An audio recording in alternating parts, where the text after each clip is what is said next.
बिस्मिल्लाहिर्रहमानिर्रहीम। शुरू अल्लाह के नाम से जो रहमान और रहीम है। इक़रा बिस्मि रब्बिकल्लज़ी खलक़। पढ़ो ए नबी अपने रब के नाम के साथ जिसने पैदा किया। खलक़ल इंसान मिन अलक़। जमे हुए खून के एक लोथड़े से इंसान की तख्लीक की। इक़रा व रब्बुकल अकरम। पढ़ो और तुम्हारा रब बड़ा करीम है। अल्लज़ी अल्लम बिल क़लम।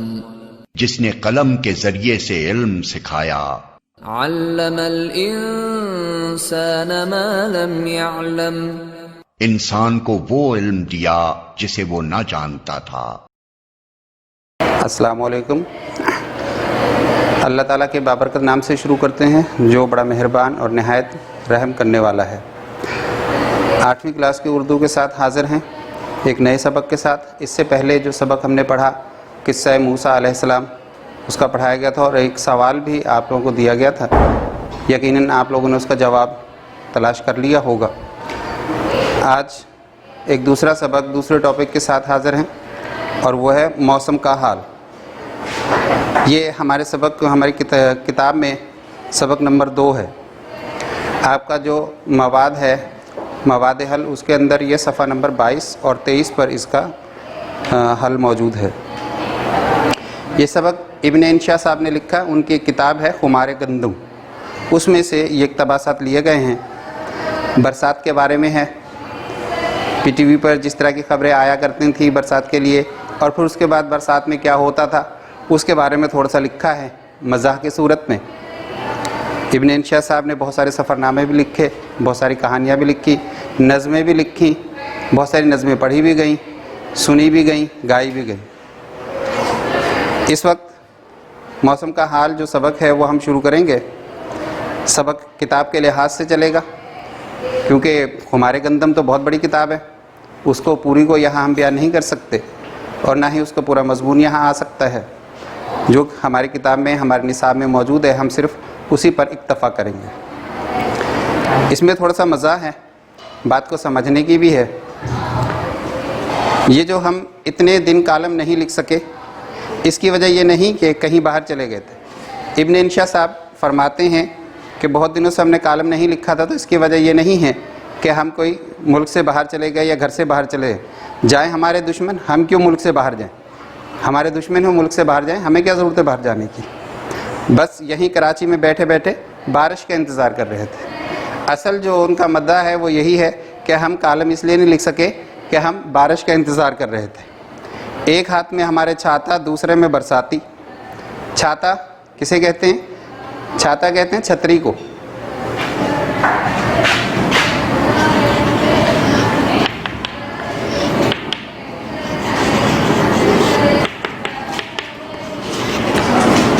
इसके बाद एक और लफ्ज़ साथ ही आया है बरसाती।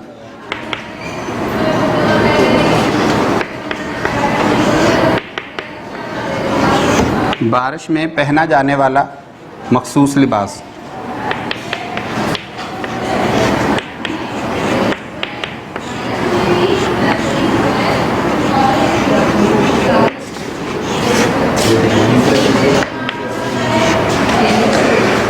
बरसाती एक मखसूस लिबास है जो कि बरसात में पहना जाता है। प्लास्टिक की बनी होती है, उस पर कैप भी होती है, पूरा कंप्लीट पहना जाता है तो नीचे तक बंदा भीगने से बच जाता है। उसको बरसाती कहते हैं। अब इब्न इंशा साहब अपने घर में ही बैठे हुए हैं और छतरी भी पकड़ के बैठे हुए हैं, बरसाती भी हाथ में लेके बैठे हैं। दोनों हाथ उसके मसरूफ़ हैं तो वो बेचारे लिखे कैसे? कोई हाथ खाली होता तो लिखते। छाता तो हमने उसी रोज़ तान लिया था जिस रोज़ पहली बार टेलीविज़न पर अनाउंसर ने बिशारत दी। पहले ही दिन जब टीवी पर बताया गया कि भाई कल बारिश होगी तो इब्न इंशा साहब उसी दिन छतरी लेके कमरे में बैठ गए। अब कमरे में बैठे, बाहर नहीं गए, कमरे में ही छतरी लेके बैठे हुए। अनाउंसर ने बिशारत दी। बिशारत का मतलब खुशखबरी सुनाई।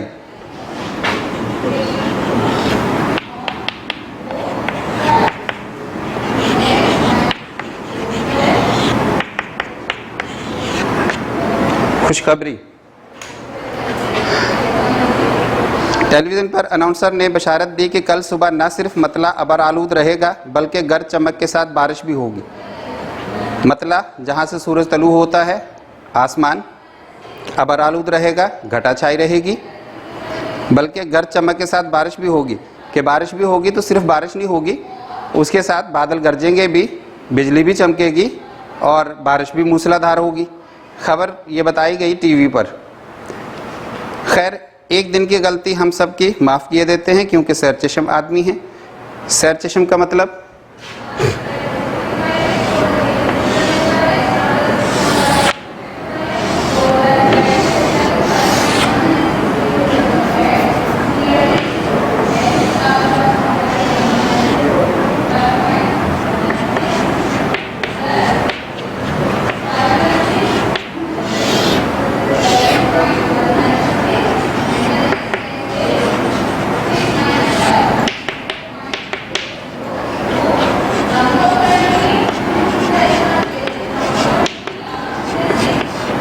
मुकम्मल जानने वाला। सैर का मतलब होता है मुकम्मल, पूरा। सैर होकर खाना खाना मतलब पेट भर कर खाना खाना, अब मज़ीद गुंजाइश नहीं। सैर का लफ्ज़ पूरे के लिए इस्तेमाल होता है कि जितना आपने खाना था आपने खा लिया। चश्म का मतलब आँख। आँख के ज़रिए जो कुछ जानना होता है, यानी उसके पास पूरा इल्म है, पूरी बातें उसके पास मौजूद हैं। सैर चश्म आदमी है, इसलिए हम सब जानते हैं। दूसरे दिन, पहले दिन तो ये बात हुई, अब मतला अबर आलूद रहेगा और गरज चमक के साथ बारिश होगी, लेकिन नहीं हुई। दूसरे दिन एक साहबा ने इस बशारत को दोहराया। दूसरे दिन फिर टीवी पर यही खबर आई। उस खातून ने फिर ये बताया कि जी कल बारिश होगी और गरज चमक के साथ होगी। हमने कहा ये लड़की झूठ नहीं बोल सकती। अब वो टीवी पे देख रहे हैं, बच्ची को देख के कह रहे हैं जी ये झूठ नहीं बोल सकती, क्योंकि अभी इसकी उम्र झूठ बोलने की नहीं हुई है। इब्न इंशा साहब की आंखें हैं, सैर चश्म आदमी है, देख सकते हैं लड़की को कि भाई इसकी उम्र अभी झूठ बोलने की नहीं हुई। बस हमने घर वालों को ललकारा। अब उन्होंने जी घर वालों को ललकारा का मतलब ज़ोर से पुकार के कहा गया, अब जो काम हम कहेंगे या कहा जाएगा वो पूरा होना चाहिए। तो कल तो जो हुआ सो हुआ, अब तुम्हारी सहल अंगारी नहीं चलेगी। सहल अंगारी का मतलब आसानी। सहल का मतलब होता है आसान। आराम पसंदी।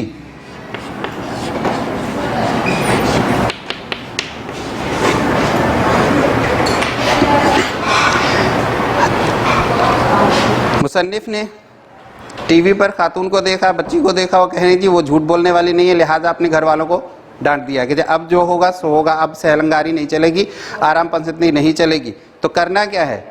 अब सुनिए, चारपाइयाँ उठाकर ड्राइंग रूम में रखो। पहला काम तो ये करो जी, बारिश होने वाली है, पहले तो चारपाई को उठाकर ड्राइंग रूम में रखो। काहे को? उसकी वजह क्यों? हमारे यहाँ और कोई जगह ही नहीं, ड्राइंग रूम के अलावा घर में और कोई जगह नहीं चारपाई रखने की, लिहाजा जो बाहर चारपाइयाँ पड़ी हैं उनको उठा के ड्राइंग रूम में रखो। तो उसकी भी वजह क्यों रखी जाए? वजह क्या? ताकि बान भीकर अकड़ न जाए। बान रस्सी जिससे चारपाई बुनी जाती है, वो जब बारिश पड़ती है उसके ऊपर वो सख्त हो जाती है, टाइट हो जाता है।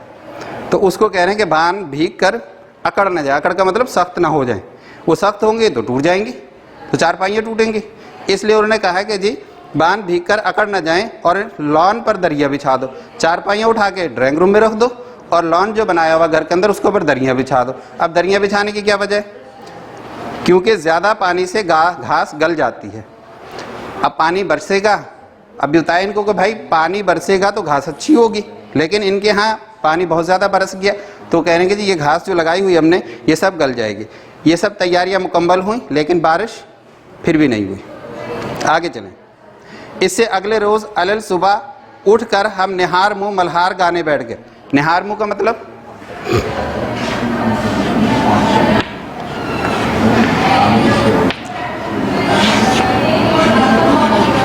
सुबह बगैर कुछ खाए पिए।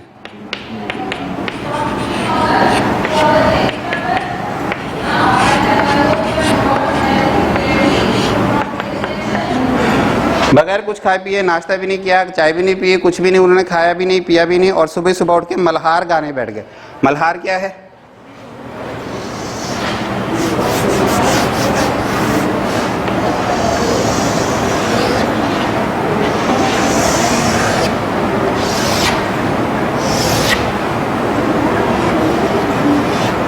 मल्हार ये एक किस्म का राग होता है जिसको गाने से बारिश बरसने लगती है, बारिश बरसाने वाला राग।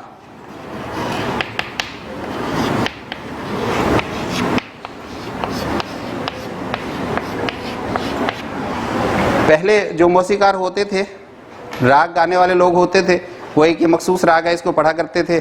गर्मी चाहे जितनी भी हो, घटा चाहे हो ना हो, लेकिन कहीं से भी घटा आती थी और बारिश हो जाती थी, उस राग को मल्हार कहा जाता है।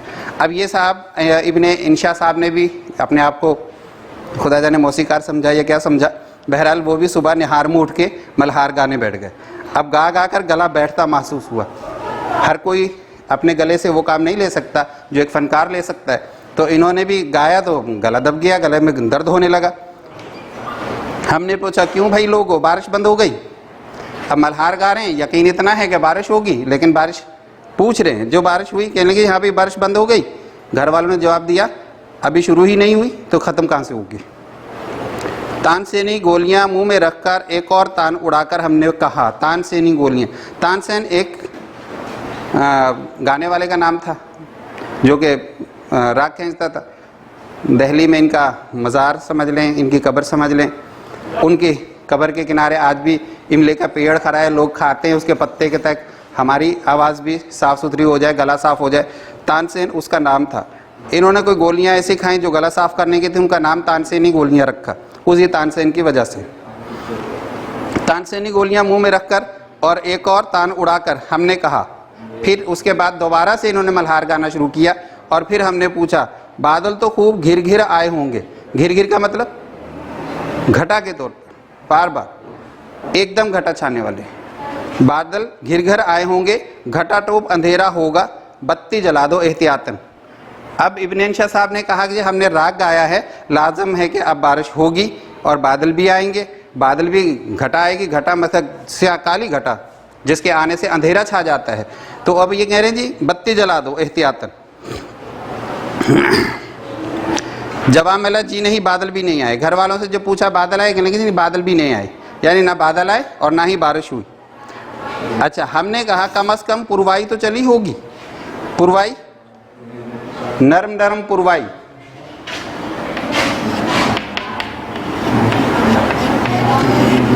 पुरवा से बना है।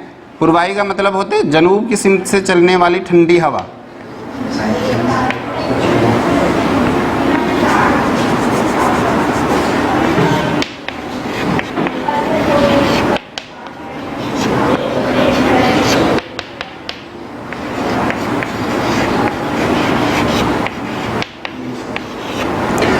जनूब की सिमत से चलने वाली ठंडी हवा के ये बादलों को लेकर भी आती है। इससे ये पैगाम मिलता है कि कुछ देर में बारिश होने वाली है। कि जी कम अज़ कम पुरवाई तो चली होगी, तो इतना तो हुआ होगा ना कि वे जनूब से जो ठंडी हवा चलती है वो चली हो। नरम नरम पुरवाई, हल्की हवा। अच्छा, पुरवाई नहीं चली, कोयल तो कूकी होगी। इब्न इंशा साहब को बड़ा यकीन है ना अपने ऊपर, बार बार कह रहे थे कोयल तो कूकी होगी, कोयल भी नहीं कूकी। अच्छा, फिर पपीहा तो बोला होगा।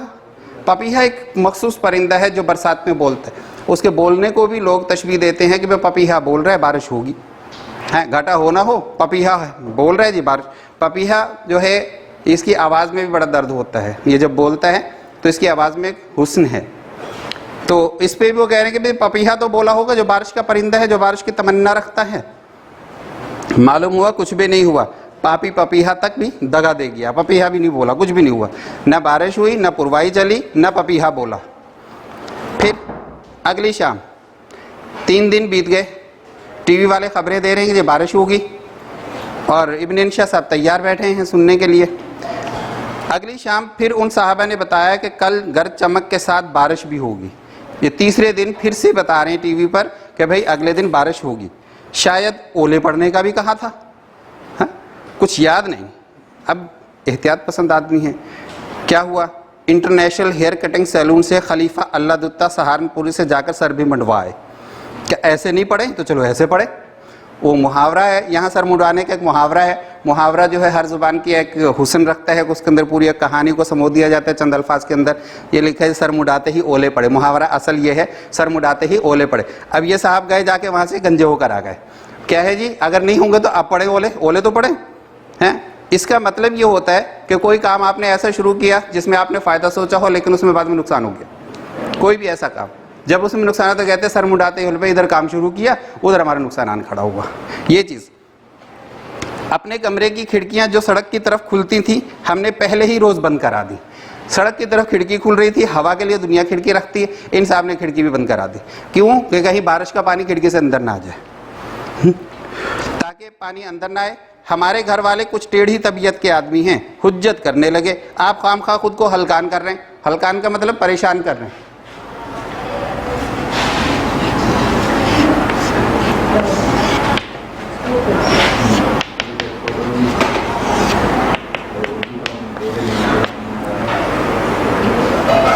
इब्न इंशा के घर वाले इनकी बार बार की इन हरकतों पर परेशान हुए। उन्होंने कहा कि भाई क्यों अपने आप को परेशान करते हो, खुद भी परेशान हो रहे हो, दूसरों को भी परेशान कर रहे हो, ख्वामखा खुद को हलकान कर रहे हो। बारिश ना आई है ना आएगी, ये पीटीवी ने कहा है। जब उसने कहा है कि बारिश आएगी तो समझ लो बारिश नहीं आएगी।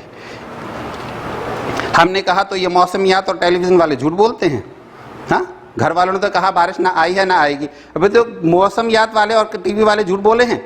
जवाब मिला, देखा नहीं वो साहिबा बारिश की बशारत सुनाते हुए मुस्कुरा रही थी। भाई हंसते हुए कह रही थी, हंसते हुए का मतलब तो झूठ ही होता है। जो बात हंसते हुए कह रहा है तो उसका मतलब झूठ।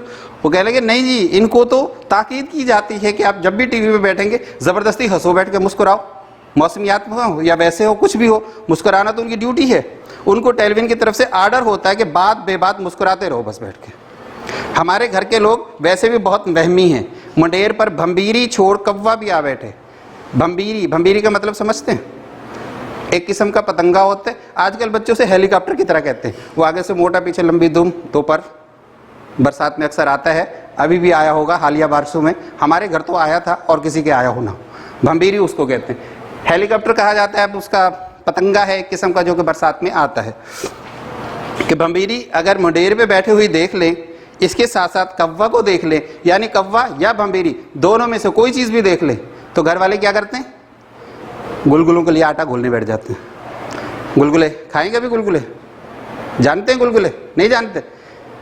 आटे को चीनी के पानी में मिला लें और वो बेसन की तरह गाढ़ा गाढ़ा सा हो, तेल गरम करें तो हाथ से उसके अंदर डाले जाते हैं। मीठे पकोड़े कह लें आप उससे। बेसन के पकोड़े बनते हैं नमकीन, ये मीठे पकोड़े, उनको गुलगुले कहा जाता है। बरसात में बनते हैं, हालिया बारिशों में हमने भी बनाए खाए, हमारे पड़ोस में भी बने, हमने वहाँ से भी खाए। तो बाद घरों में बनते हैं। आजकल ये पकौड़ों की तरफ चले गए, गुलगुले कम बनाते हैं, पकौड़े ज़्यादा बनाते हैं। आटा घोलने बैठ जाते हैं। और मौसमियात वालों ने जो हज़ारों लाखों रुपए की मशीनें मौसम का हाल मालूम करने के लिए लगा रखी हैं, उनको घड़ाक समझते हैं। घड़ाक बेकार।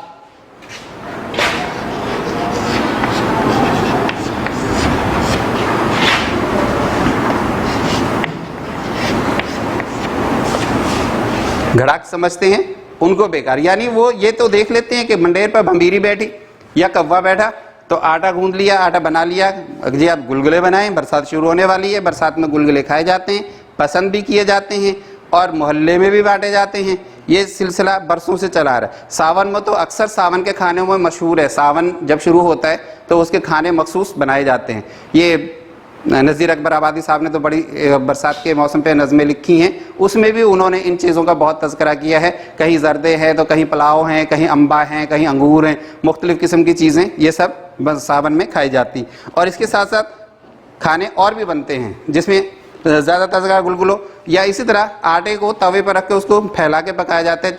और जिस तरह अंडा पकाया जाता है, अंडे की तरह आटे को पकाया जाता है, उसको चिलरा कहते हैं, वो भी बरसात में बनते हैं। हमने कहा आदमी एक दिन भी गलत बयानी कर सकता है, 2 दिन गलत बयानी कर सकता है, आज तीसरा दिन है। यानी घर वाले इनको समझा रहे हैं कि भाई टीवी की कहने की बातें कहने दो, बारिश ने नहीं होना। मगर ये परेशान हो के फिर उनसे कहते भी एक दिन टीवी झूठ बोलेगा, 2 दिन बोलेगा, तो क्या तीसरे दिन भी झूठ बोलेगा? यानी रोज रोज झूठ बोलेगा? रोज रोज तो झूठ नहीं होता। कान धर कर सुन लो, आज तो उन्होंने निहायत ही वसूख से कह दिया कि पूरे जनूबी इलाके में गरज चमक के साथ बारिश होगी। अब जनूबी इलाका कहाँ से शुरू हो ये तो नहीं बताया। वैसे पाकिस्तान में देखेंगे, पाकिस्तान की सरहद से देखेंगे तो जनूब में तो समंदर है, तो समंदर में बारिश होगी। अब देखें क्या होगा। गरज चमक के साथ बारिश होगी, जल थल हो जाएगा। जल थल का मतलब हर तरफ पानी ही पानी, गलियां नदी नाले बन जाएंगी, गली में पानी की मिकदार बहुत ज़्यादा हो जाएगी, लोग डुबकियां खाते फिरेंगे, इतनी बारिश होगी कि गलियों में पानी ही पानी होगा और लोग वहाँ से गुजरते हुए भी डुबकियां खाएंगे। इस पर एक अजीज़ ने कहा, जनूबी इलाके का मतलब आपने कराची क्यों फ़र्ज़ कर लिया? इब्न इंशा साहब ने कहा कि उसने जो खबरों में कहा था कि जनूबी इलाके में गरज चमक के साथ बारिश होगी, तो इन्होंने कहा तो आपने क्या सिर्फ कराची समझ लिया जनूबी इलाके में? तो कराची ही है क्या जनूब में?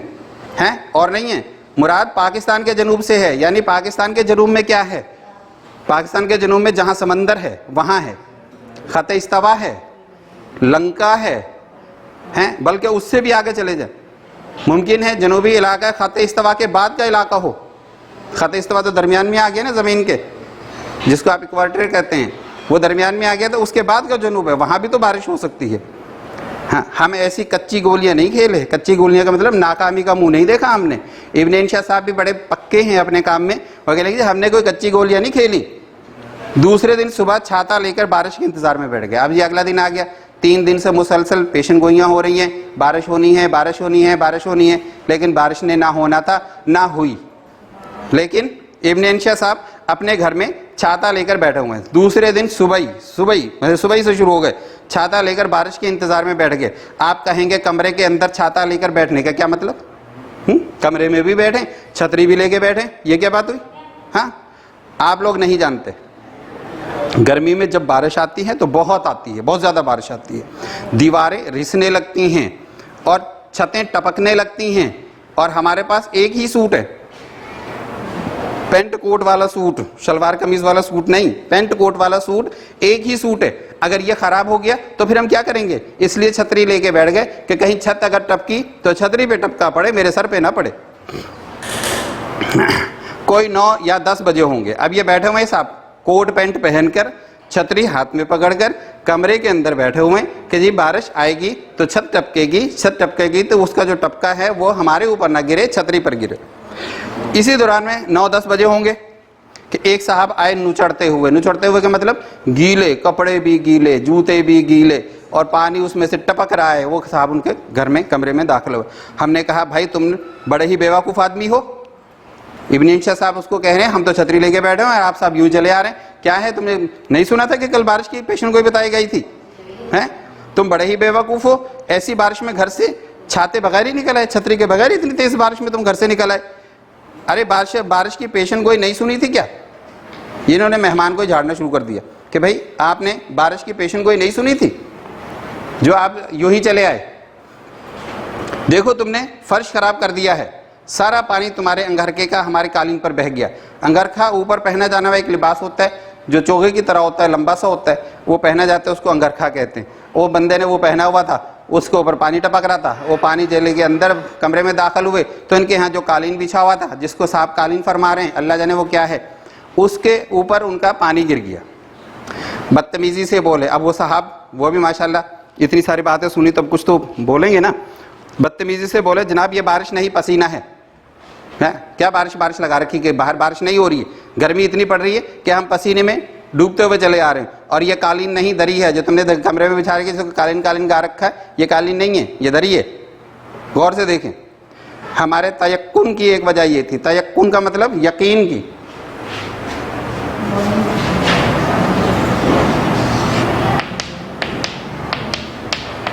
तयक्कुन का मतलब यकीन। अब एक और वजह बयान कर रहे हैं। घिसियाने हो गए बेचारे, बातें हर तरफ से सुनने को मिल रही हैं लेकिन हार मानने को तैयार नहीं। फिर भी क्या कह रहे हैं? तयक्कुन की वजह, हमारे यकीन की वजह क्या थी? एक वजह ये भी थी, कौन सी? कराची इलेक्ट्रिक सप्लाई कॉरपोरेशन वालों ने अखबारों में लंबा चौड़ा इश्तेहार छपवा दिया। अखबार में कराची इलेक्ट्रिक सप्लाई तो हमेशा ही अखबार में इश्तेहार देता है। अब तो मोबाइल पे मैसेज आ जाता है कि जी एहतियात करें, बारिशों में बाहर न निकलें और ये करें वो करें। इन्होंने भी अपना एक इश्तेहार छपवा दिया कि मूसलाधार बारिश की वजह से बिजली ख़राब हो जाए। अगर बारिश तेज़ है, मूसलाधार बारिश हो रही है और आपके इलाके में बिजली नहीं आ रही है तो फिर क्या करना है? बिजली ख़राब हो जाए तो फ़लाँ इलाके वाले लोग हमारे फ़लाँ इमरजेंसी फ़ोन सेंटर पर कॉल करें। अब ये KSC ने इनको अखबार में ऐड दिया कि भाई इस इलाके के लोगों ने, उन्होंने कोई मखसूस जगह, कोई मखसूस दफ्तर बना दिया कि ये तमाम अपनी कंप्लेंट वहाँ दर्ज कराएं और फ़लाँ इलाके के लोग अब फ़लाँ इमरजेंसी सेंटर को याद फरमाएं। कि जहाँ उन अलग अलग दफ्तर बने हुए हैं KSC के, उसमें ये कहा गया कि भी इस इलाके के लोग इस दफ्तर में कॉल करें, बताएं, इस इलाके के लोग उस दफ्तर में बताएं, जहाँ जो जिसको करीब पड़ता है वो अपने सेंटर को कंप्लेन करे, झूठ अपना शिकायत करे। सुना है अखबार वालों ने भी पार साल होने वाली बारिशों की तस्वीरें निकाल ली थी। पार साल का मतलब गुजरा हुआ साल, पार का मतलब पार हो गया, निकल गया, चला गया, गुजर गया। साल पिछला साल, यानी जो पिछले साल गुजर गया। यानी लिखा है कि अखबार वालों ने जो पिछले साल तस्वीरें बारिश की बनाई हुई थी वो सारी तस्वीरें निकाल के उन्होंने वो तैयार रख ली कि इधर बारिश हो तो अगले दिन अखबार में हम उनको प्रिंट करा दें। और इदारिये भी लिखकर कातिब को दे दिए थे। कुछ लिखने वालों ने भी इदारिये लिख के पहले ही से उनको थमा दिए। बारिश से झोपड़ियों का अजहद नुकसान हुआ, ये खबरें तो कॉमन सी आती हैं। इदारे भी लिखकर कातब को दे दिए थे कि बारिशों से झोपड़ियों का अजहद नुकसान हुआ। एडमिनिस्ट्रेशन वाले अपने फरीजे से गाफिल हैं, हालांकि उनको टेलीविजन पर बारिश का ऐलान सुनते ही रज़ाइयाँ और खाने की देगें लेकर मुख्तलिफ कॉलोनियों में पहुंच जाना चाहिए था। यानी ये म्यूनसिपल कमेटी वालों को इल्ज़ाम तराशी हो रही है कि उन्होंने अपना काम पूरा नहीं किया, हालांकि तस्वीरें वगैरह खबरें पिछले साल की लेके बैठे हुए हैं। आपने शायद गौर से न देखा हो ये तस्वीरें जिनमें दो आदमी घुटनों घुटनों पानी में छाता लिए सड़क पार कर रहे होते हैं, या पानी में फंसी हुई मोटरें यहाँ पे जो लफ्ज़ इस्तेमाल हुआ है ये गाड़ियों के लिए, कारों के लिए इस्तेमाल हुआ है। पानी की मोटरें नहीं है ये, पानी की मोटरों का वहाँ क्या काम होगा। वो कारें जो सड़क पे चल रही होती हैं पानी में डूबने लगती हैं, और पानी में खेलते हुए बच्चे और गिरे हुए मकान और झोंपड़ियाँ एक बार बना ली जाती हैं और उसके बाद बरसों इनसे काम लिया जाता है। ये पुरानी बनाई हुई तस्वीरें होती हैं, बार बार उनको दिखाते रहते हैं, क्योंकि हर बारिश में फोटोग्राफर का निकलना मुश्किल होता है, कैमरा पानी में ख़राब हो जाता है। ये बिल्कुल ऐसे ही है जैसे रेडियो वाले दराज से निकाल कर झट से रिकॉर्ड लगा देते हैं और आप अपनी सादा लोही से ये समझते हैं कि भाई छीला पटियाले वाला माइक्रोफोन के सामने बैठ के गाने गा रहे। अरे वो गा नहीं रहा होता, पुरानी कोई रिकॉर्डिंग होती है वही उनके सामने रख दी जाती है और चला रहे होते हैं। साहिबो, इतना हमने इसलिए लिख दिया कि दिन बहुत दिन से लिखा नहीं था। सूरत कुदरत की ये बनी कि एक हमारे मेहरबान दोस्त आ गए, उन्होंने हमारा छाता पकड़ा और वो छाता पकड़ के खड़े रहे, तो हमारे दोनों हाथ फारग हुए तो हमने लिखना शुरू किया। अब वो बेचारे भी तंग आ गए हैं, खड़े खड़े छाते पकड़े पकड़े भी तंग आ गए हैं। वो कह रहे हैं कि भाई अपना छाता थामो और हमें जाने दो, ला भाई ला दे दे, तंग आ गया। अरे करूने उला के दोस्तों अपने दोस्तों पे जान कुर्बान कर देते थे, ये बेचारे तंज के मारे उसके। करूने उला का मतलब पुराने जमाने के, कर्ण से बना है करून, करूने उला पहले ज़माने के, ये पुराने ज़माने के।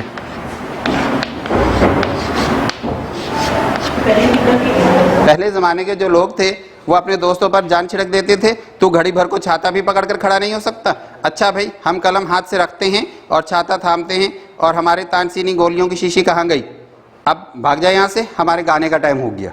ये इब्ने इंशा साहब की किताब खुमार गंदम, उसमें से इक़्तिबास था जो यहाँ लिखा गया। अब आप देखें सफ़ा नंबर, ये आपको जो दिया गया है मवाद हल, इसके अंदर सफ़ा नंबर 22 और 23 पे इसके अल्फाज मायने और इसके सवाल जवाब लिख दिए गए हैं। ये आप लोगों ने अपनी कापी पे लिखना है, लेकिन एक काम आप लोगों ने करना है। वो क्या काम करना है, घर का काम देखिए।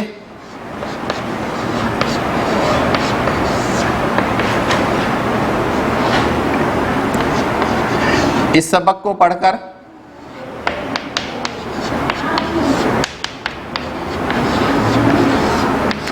अपने ख्यालात का इजहार करना है। आजकल की बारिश में, आजकल होने वाली बारिश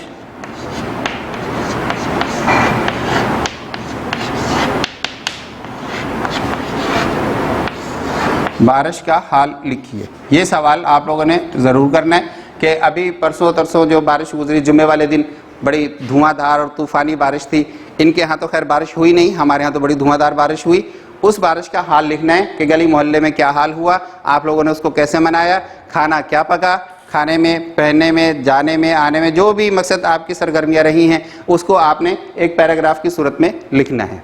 ठीक है, आज का सबक इतना ही। अगली दफ़ा इंशाअल्लाह हाज़िर होंगे एक नए सबक के साथ। तब तक के लिए अल्लाह हाफ़िज़।